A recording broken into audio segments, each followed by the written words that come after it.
अस्सलाम वालेकुम। कैसे हैं आप सब स्टूडेंट्स। आज हम लोग बायोलॉजी के चैप्टर नंबर 20 का एक इम्पोर्टेंट टॉपिक डिस्कस करने जा रहे हैं। ये topic as a long question काफ़ी दफ़ा कुछ कमला बोर्ड में भी आ चुके हैं, लाहौर बोर्ड में भी आ चुके हैं। बहुत इजी टॉपिक है। टॉपिक का नेम है one gene one polypeptide hypothesis. Basically Beadle और टैटम जो बायोलॉजिस्ट थे, उन्होंने जब काम किया जीन्स पे, जब उन्होंने डिस्कवर किया जीन को कि जीन क्या है, तो फिर उसके बाद उन्होंने फर्दर अपना काम वो स्टार्ट किया था। अब बैटल और टैटम ने यहाँ पे म्यूटेशन के बारे में वो डिस्कशन की थी। यहाँ पे बेसिकली इन्होंने देखा कि स्पेसिफिक क्रोमोसोमल साइट्स हैं कुछ, जिनकी वजह से वो म्यूटेशन अक्कर होती है। अब gene when we talk about the gene, तो जीन के बारे में क्या कहा जाता है कि डीएनए में, लेट्स सपोज यहाँ पे अगर मैं डीएनए उससे ड्रॉ करती हूँ, तो डीएनए का फंक्शनल जो पार्ट है उसे हम कहते हैं कि ये क्या है, ये जीन है। One gene one polypeptide. Polypeptide को जब डिस्कस करते हैं स्टूडेंट्स, पॉली का मतलब क्या होता है, more than one. Peptide it's a bond, it's a link. किस किस के दरमियान लिंक है, कार्बन और नाइट्रोजन के दरमियान।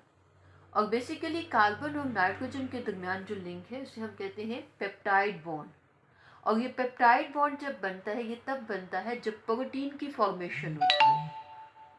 प्रोटीन की सिंथेसिस किस तरह से होती है, अमाइनो एसिड्स हैं इनका लिंकेज होते हैं, दो अमाइनो एसिड्स के दरमियान बॉन्ड बनते हैं, उस बॉन्ड को हम कहते हैं ये क्या है, ये पेप्टाइड बॉन्ड है। This one bond is called peptide bond. Clear हो गया। अब यहाँ पे one gene one polypeptide hypothesis का क्या मतलब है कि एक जीन का लिंक है किसके साथ, पॉलीपेप्टाइड बॉन्ड के साथ। इसका मतलब हुआ कि एक जीन का लिंक है किसके साथ, प्रोटीन के साथ। अब बैटल और टैटम ने जब काम किया तो इन लोगों ने डिस्कवर किया, इन लोगों ने क्या किया कि बेसिकली क्या एग्जामिन कर लिया इन्होंने कि एक डिफेक्ट अगर किसी इंजाइम में आता है तो बेसिकली वो इंजाइम में defect. One gene one polypeptide hypothesis का क्या मतलब है कि एक जीन का लिंक है किसके साथ, पॉलीपेप्टाइड बॉन्ड के साथ। इसका मतलब हुआ कि एक जीन का लिंक है किसके साथ, प्रोटीन के साथ। अब बैटल और टैटम ने जब काम किया तो इन लोगों ने डिस्कवर किया, इन लोगों ने क्या किया कि बेसिकली क्या एग्जामिन कर लिया इन्होंने कि एक डिफेक्ट अगर किसी इंजाइम में आता है तो बेसिकली वो इंजाइम में डिफेक्ट कहाँ से आता है, जीन की वजह से। जीन वो अफेक्ट करती हैं द स्ट्रक्चर ऑफ इंजाइम।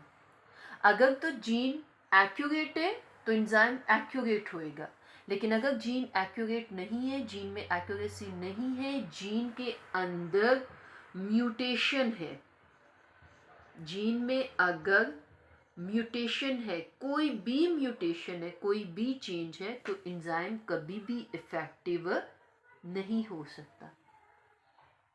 एक जीन एक इंजाइम को इफेक्ट करती है, किस तरह से करती है वो भी हम डायग्राम की मदद से इंशाल्लाह समझते हैं। अब इंजाइम का क्या क्या काम है हमारी बॉडी में, इंजाइम कैटालाइज करते हैं, कैटालाइजिंग पावर एंजाइम्स के अंदर। एंजाइम्स हैं ये जितनी भी सिंथेसिस पार्ट्स होते हैं ऑर्गेनिज्म के अंदर, प्रोटीन सिंथेसिस जहाँ पे भी है, प्रोटीन के आगे मेटाबॉलिज्म जहाँ पे भी है, वहाँ पे एंजाइम ने कैटालाइजिंग करनी है।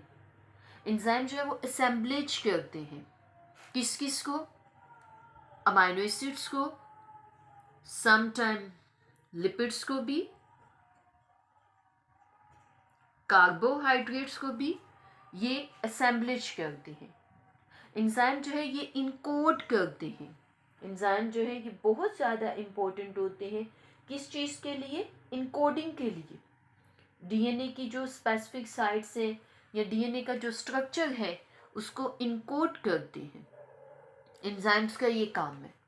अब वन जीन वन पॉलीपेप्टाइड जो हाइपोथेसिस है, इसको मजीद स्टूडेंट्स हम लोग डायग्राम की मदद से समझते हैं कि क्यों ये कहा जाता है कि एंजाइम में अगर डिफेक्ट आते हैं तो वो किसकी वजह से आते हैं, दैट्स ड्यू टू जीन। इसको हम लोग फर्दर समझने के लिए जो है वो दो डायग्राम से समझते हैं।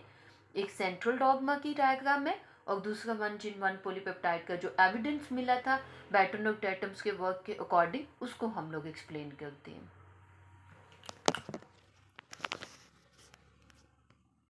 जी students, one gene one polypeptide relationship को देखने के लिए हमें पहले इस डायग्राम को समझने। यहाँ पे देखिए ये स्टूडेंट्स, ये डीएनए, डीएनए के अंदर जीन्स को शो किए, gene 1, gene 2, gene 3 different colours से शो किया गया है, यानी कि ये क्लस्टर्स हैं।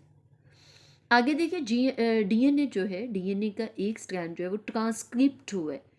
ट्रांसक्रिप्शन एक प्रोसेस है जिसमें क्या होता है कि डीएनए कन्वर्ट होते हैं आरएनए में।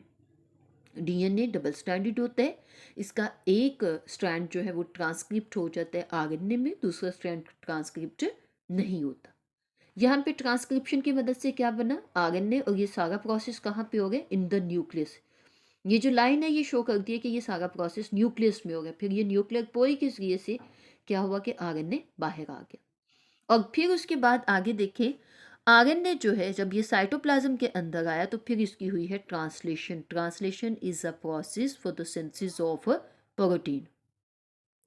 जब ये ट्रांसलेशन हुई है तो यहाँ पे कोड्स हैं।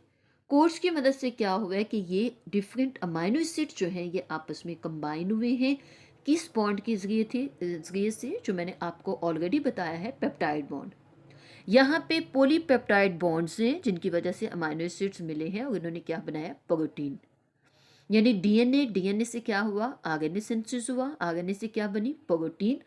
और हम ये जानते हैं कि ग्लोबुलर प्रोटीन जो है वो क्या बनाता है, एंजाइम्स को।